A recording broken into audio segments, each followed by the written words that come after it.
So one of those times you want to give your phone to someone to use, but you don't want them to move around from one app to another.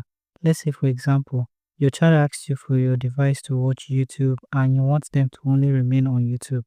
Now open settings on your Android phone, and under settings you want to scroll and search for security and privacy. Tap on this and you want to scroll all the way to the bottom here where you see more security and privacy. Under more security and privacy, you want to scroll all the way to the bottom again and you see app pinning. Now tap on this and this will bring you here.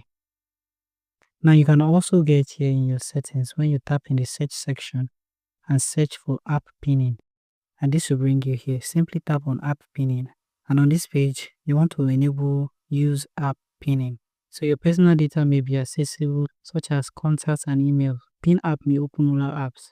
Tap on OK in this section and this will enable pin app. I like to keep the ask for pin before on pinning toggled on. You can always turn it off.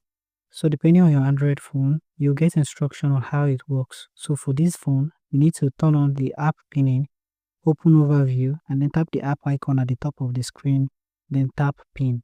So all I need to do is to go ahead and go to the overview, and in this section I want to tap on the drop down. Here's the pin. So simply tap on pin and you get instruction how to unpin once you're done. Simply tap on got it, and now they will no longer be able to leave this app. They will only be within the app. Now to unpin, all you need to do is to drag from the bottom on your navigation, and this will ask you for your screen lock pin. Unlock your device and then the app will now be unpinned. If you do find this video helpful, feel free to leave a like, subscribe, and have the post notification turned on.